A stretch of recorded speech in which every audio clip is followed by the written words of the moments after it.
Salut mes amis, bienvenue sur notre chaîne YouTube. Aujourd'hui, nous parlerons de ceci là. Ceci, c'est quoi? C'est une plaque à essai. Avant de commencer, j'aimerais vous inviter à vous abonner à notre chaîne tout en actionnant la petite cloche de notification pour ne pas rater nos vidéos à venir. Donc, parlant de la plaque à essai, c'est cet élément-ci. C'est un élément très important pour tout électronicien débutant. Je dirais même que c'est très important pour tous les électroniciens, quel que vous soyez débutant ou que vous soyez professionnel. Son rôle, c'est quoi?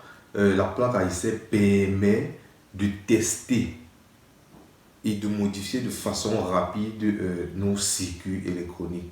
Vous pouvez avoir un schéma, vous venez là, vous essayez de griffonner, vous essayez de voir, vous testez, vous modifiez. Donc ça, c'est le rôle de la plaque à essai. Et lorsque vous prenez une plaque à essai, vous remarquerez qu'il y a des petits trous là-dessus. Et c'est grâce à ces petits trous que nous devions connecter nos différents composants pour pouvoir réaliser un circuit en fonction d'un schéma électronique que nous possédons. Mais nous ne devions pas connecter les composants quand même au hasard, puisque il y a des trous qui communiquent entre eux, d'autres qui ne communiquent pas. Donc, la difficulté lorsqu'on débute avec une plaque à essai, c'est de savoir quel trou est connecté avec quel trou. Donc, pour ce faire, connaître cela, nous avons deux méthodes. La première méthode est d'utiliser un multimètre avec la fonction continuité.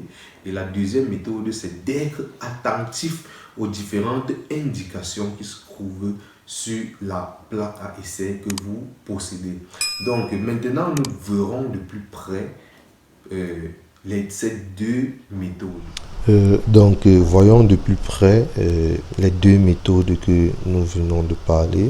Donc, la première méthode, c'est la méthode par indication. Donc, si vous êtes, j'ai dit tout à l'heure que si vous êtes attentif aux différentes indications qui se trouvent sur votre plaque à essai, ce que vous sauriez comment communiquent les crous. Et la deuxième méthode par l'utilisation d'un multimètre. Donc la première méthode par identification, c'est quoi? C'est simple, je vous dis directement.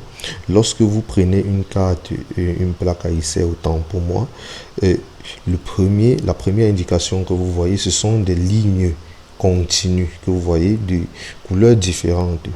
Lorsque vous voyez une ligne continue, ça veut donc dire les trous qui sont juste à côté de la ligne communiquent entre eux. Vous voyez, exemple, cette ligne-ci, le plus-ci, vous voyez, la ligne rouge est continue jusqu'à ce niveau. Ça veut donc dire les trous-ci communiquent entre eux. Identiquement, ici sur le bleu, c'est continu, ça veut donc dire les lignes, ces trous-ci communiquent entre eux. Maintenant, quelle qu'en soit la plaque à essai, parce que ici, vous voyez, la ligne est continue et c'est coupé ici, c'est interrompu à ce niveau-ci. Ça veut donc dire les trous-ci communiquent entre eux, mais ce trou-ci ne communique plus avec celui-ci là. Donc c'est la première indication. Maintenant, la deuxième indication, c'est quoi? Vous deviez placer votre carte à essai en face de vous, de sorte que vous lisez bien les indications A, B, C, D, E et 1 jusqu'à 60 en fonction de la plaque que vous avez devant vous. Et une fois que vous avez placé votre plaque devant vous, vous verrez toutes les lignes communiquent entre elles. Ici, exemple 1.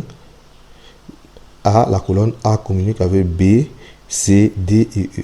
Si on part à la ligne 2, ça communique entre eux, mais la ligne 1 et 2 ne communiquent pas ensemble. Donc, c'est en quelque sorte ça en ce qui concerne les indications. Vous voyez, même si je prends cette carte-ci, j'essaye de la placer. Bon, en face, oui, nous avons G, H et nous avons une numérotation là. Donc, ça veut dire cette ligne-ci, ces trous-ci communiquent entre eux, ces trous-ci communiquent entre eux, ces trous-ci De même, à ce niveau, ces écrous-ci communiquent entre eux. Et en ce qui concerne les lignes continues d'en haut, ça regarde uniquement ces écrous-là. Donc maintenant, pour vérifier cela, on peut utiliser un multimètre. On la met sur la fonction continuité. Et regardez,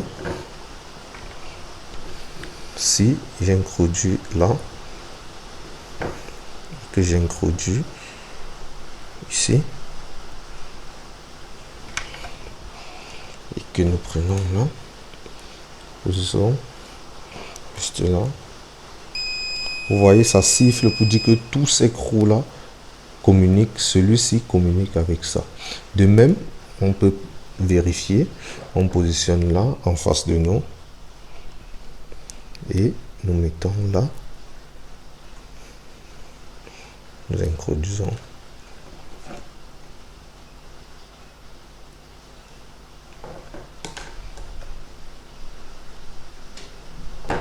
Et nous testons. Vous voyez, ça communique, mais si nous mettons plutôt à ce niveau-ci, c'est-à-dire ligne 2, cela ne communique pas entre eux. C'est en quelque sorte comme ça que fonctionne la plaque ASR. J'espère que la vidéo vous a plu.